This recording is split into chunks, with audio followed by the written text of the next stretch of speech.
Hello food lovers, welcome to cooking world. ఈరోజు వీడియోలో అదిరిపోయే గోంగూర పచ్చడిని ఇంట్లో ఈజీగా ఎంతో రుచికరంగా ఎలా తయారు చేసుకోవాలో చూడండి. నేను ఈ వీడియోలో చూపించినట్టు మీరు గోంగూర పచ్చడిని ఇంట్లో కానీ ఎలా చేసుకున్నారంటే 1 సంవత్సరం నుండి 2 సంవత్సరాల పాటు ఖచ్చితంగా నిల్వ ఉంటుంది. కాకపోతే దీని టేస్ట్ వల్ల ఒక 10 రోజుల్లోనే మొత్తం అంతా ఖాళీ చేస్తారు, అంత బాగుంటుంది. వీడియోని అయితే ఎక్కడ స్కిప్ చేయకుండా చూడండి, పక్కా కొలతలతో చేస్తేనే పర్ఫెక్ట్గా వస్తుంది. ఇంకా లేట్ చేయకుండా ప్రాసెస్లోకి వెళ్ళిపోదాం. ముందుగా గోంగూర ఆకుల్ని నీట్గా కట్ చేసుకుని తర్వాత వీటిని చూపిస్తున్న విధంగా చిన్న చిన్న ముక్కల కింద కత్తిపెట్టుతో కానీ లేకపోతే చాకుతో కానీ ఈ విధంగా కట్ చేసుకోవాలి.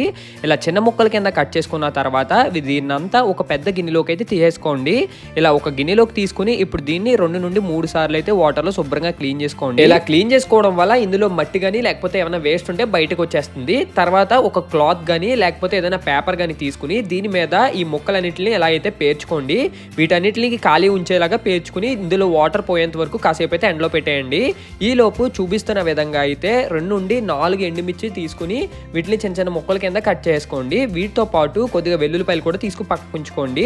ఇప్పుడు ఒక ప్యాన్ లో ఆయిల్ వేసి ఆయిల్ వేడెక్కాక ఇందులోకి 8 నుండి 12 వెల్లుల్లిపాయ రెబ్బల్ని వేసుకుని పచ్చివాసన పోయేంత వరకు వేపుకున్నాక ఒక ప్లేట్ లోకి అయితే తీసేసుకోండి. ఇలా ఒక ప్లేట్ లోకి తీసుకున్న తర్వాత ఇదే ప్యాన్ లో మళ్ళా కొద్దిగా ఆయిల్ వేసి ఆయిల్ వేడెక్కాక ఇందులోకి 1 కప్పు ధనియాలు వేసుకోండి.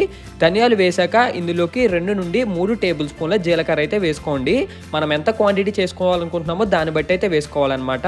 ఇప్పుడు లో టు మీడియం ఫ్లేమ్ లో పెట్టి ఇవి పచ్చివాసన పోయేంత వరకు బాగా వేపుకోవాలి. కాసేపటికి ఇందులో వేసిన ధనియాలు జీలకర్ర కలర్ మారుతుంది. అప్పుడు ఇందులో చిన్నగా కట్ చేసి పెట్టుకున్న ఎండుమిర్చి కూడా వేసి గరిటతో ఒకసారి బాగా కలుపుకోవాలి. ఇలా కలుపుకున్నాక ఇప్పుడు ఇందులోకి ముందుగా వేపు పెట్టుకున్న వెల్లుల్లిపాయ రెబ్బలు కూడా వేసుకోండి. ఇప్పుడు వీటిని కూడా బాగా వేపుకున్నాక ఒక గిన్నెలోకి కానీ లేకపోతే ఒక ప్లేట్ లోకి కానీ తీసేసుకోండి. ఇప్పుడు ముందుగా ఎండలో ఆరబెట్టిన గోంగూర ఆకుని ఒక ప్లేట్ లోకి కానీ లేకపోతే ఒక గిన్నెలోకి కానీ తీసుకుని స్టవ్ మీద ప్యాన్ పెట్టి అందులో ఆయిల్ వేసి ఆయిల్ వేడెక్కాక ఈ ఆకుని మొత్తం ఇందులోకి అయితే వేసుకోండి. ఆకుని వేసినప్పుడు బ్యాచ్ వైజ్ గా అయితే వేసుకోండి, ఒకేసారి వేస్తే ఇవైతే వేగమన్నమాట.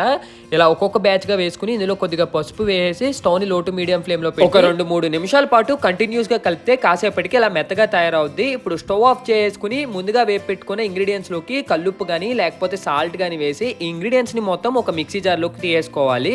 ఇప్పుడు దీనిపైన మూత పెట్టేసి మిక్సీ ఆడుకుంటే ఈ విధంగా పొడి కింద తయారవుద్ది అనమాట.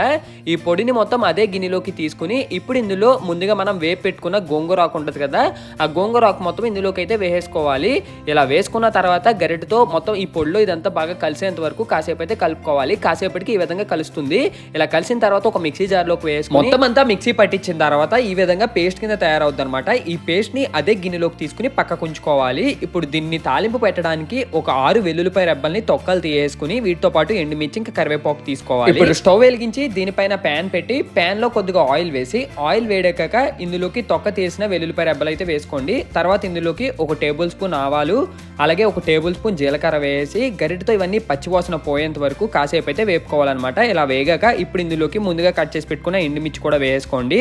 ఇవి కూడా పచ్చివాసన పోయేంత వరకు కాసేపు వేపుకున్నాక ఇప్పుడు ఇందులోకి కరివేపాకు రెబ్బలు అయితే వేసుకోవాలి. వీటిని కూడా బాగా వేగనిస్తే ఇందులో వేసిన వెల్లుల్లిపాయ గుడ్లు అయితే మనకి గోల్డెన్ కలర్ లోకి చేంజ్ అవుతాయి అనమాట. ఇలా కలర్ లోకి చేంజ్ అయిన తర్వాత ఇప్పుడు ఇందులోకి ముందుగా ఆడి పెట్టుకున్న గోంగూర పేస్ట్ అంతా వేసేసుకోండి. గరిటతో ఒకసారి బాగా కలుపుకుని ఇందులోకి సరిపడా సాల్ట్ వేసుకోండి. ముందుగా మనం సాల్ట్ వేసుకున్నాం కాబట్టి దాన్ని బట్టి అయితే వేసుకోవాలన్నమాట, లేకపోతే మనకి పచ్చడిలోకి సాల్ట్ ఎక్కువైపోతుంది. దీన్ని ఎలా గరిటతోటి బాగా కలుపుకున్నాక తీసేసుకుంటే అద్దిరిపోయే గోంగూర పచ్చడి అయితే రెడీ అయిపోద్ది. ఈ పచ్చడి మనకి ఎక్కువ రోజులు నిల్వ ఉండాలంటే ఖచ్చితంగా అయితే ఫ్రిడ్జ్ లో పెట్టుకోండి. దీన్ని మనం వేడి వేడి అన్నంలో నెయ్యి వేసుకుని కలుపుకు తింటే టేస్టే వేరే లెవెల్లో ఉంటుంది. అలాగే మనం టిఫిన్స్ లో కూడా వేసుకు తినొచ్చు. That's it for today guys. Video మీకు నచ్చినట్లయితే లైక్ చేసి షేర్ సబ్స్క్రైబ్ చేయండి.